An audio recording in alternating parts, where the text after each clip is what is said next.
ઓમ નમો નારાયણ. હું અરુણાબેન પી ગોસ્વામી સુરતથી તમારું સ્વાગત કરું છું અરુસ કિચનમાં. તો આજે આપણે બનાવીશું ધાણીના લાડવા.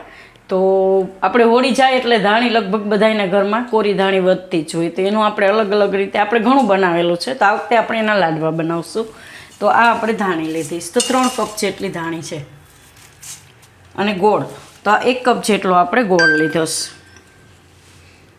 1 કપ જેટલો ગોળ છે અને થોડુંક આપણે ઘી જોઈએ, એકાદી ચમચી જેટલું, એમ બસ આટલી જ વસ્તુ જોઈએ આપણે. તો આ ધાણી છે એ નોર્મલ આ થોડીક હવાઈ ગયેલ જેવી જોઈએ છે, આ રીતની સોફ્ટ હોય છે. તો આને થોડીક આપણે શેકી લે. હું તો આ આપણે એક બકડીયું લીધું છે, તો ગેસ ચાલુ કરશું અને આને આપણે આ રીતે કોરે કોરી થોડીક વાર શેકી લે. હું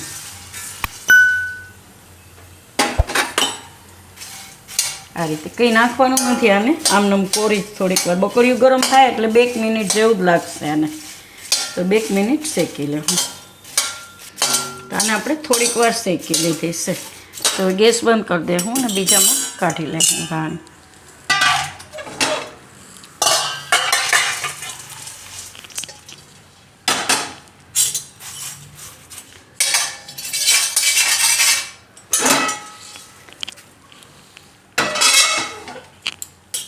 થોડીક વાર આને રહેવા દે હું, એટલે ઠંડી થઈ જાય.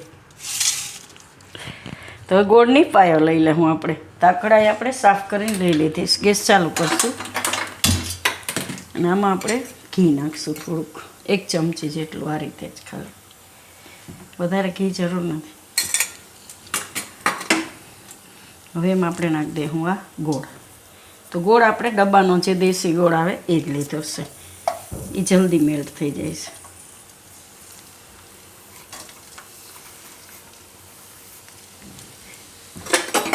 હવે ગોળનો પાયો લઈ લે હું.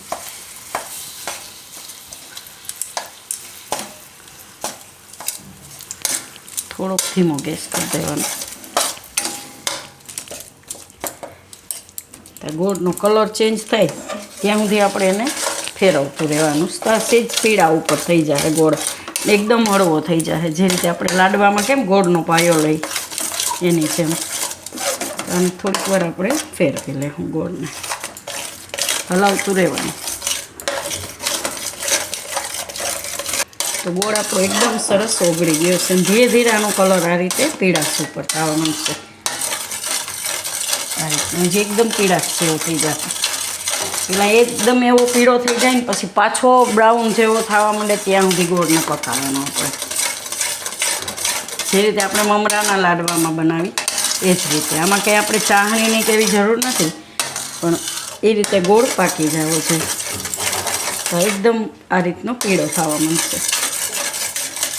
તો આ રીતે આપણે ગોળ એકદમ પાછો બ્રાઉન થઈ જવો જોઈએ. પહેલાં પીળો થઈ ગયો હતો ને, પાછો ગોળનો ઓરિજિનલ કલર આવી ગયો એ રીતનો.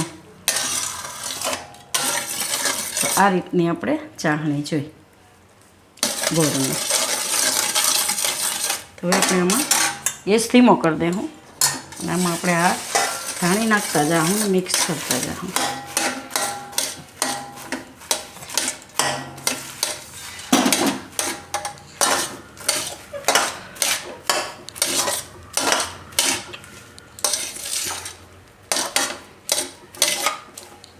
તો ગેસ બંધ કરી દે હું.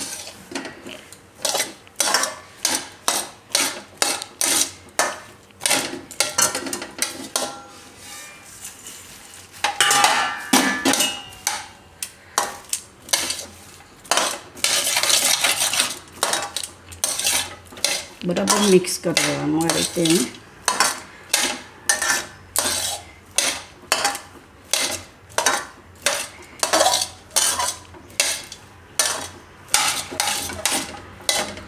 અને આપણે કાઢ લે હું પાછું આમાં.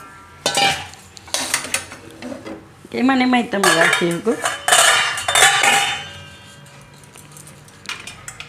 બધું કાઢી લે હું આમાં. આ બધું આપણે આમાં કાઢી લીધું છે. તો હવે એમાંથી લાડવા વાળશું. તો થોડોક પાણી વારવા કરવું, કેમ કે આ એકદમ ગરમ હશે એટલે. અને આને ગરમા ગરમ જ તમારે વારવા પડે, ઠંડુ થાય તો નહીં બને.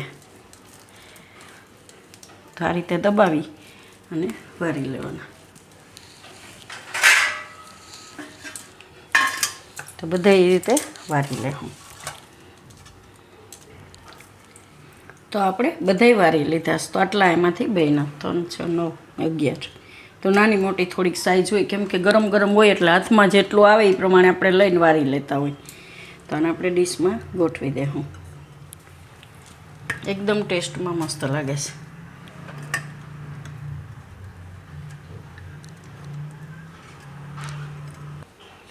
તો તૈયાર છે આપણા ધાણીના લાડુ.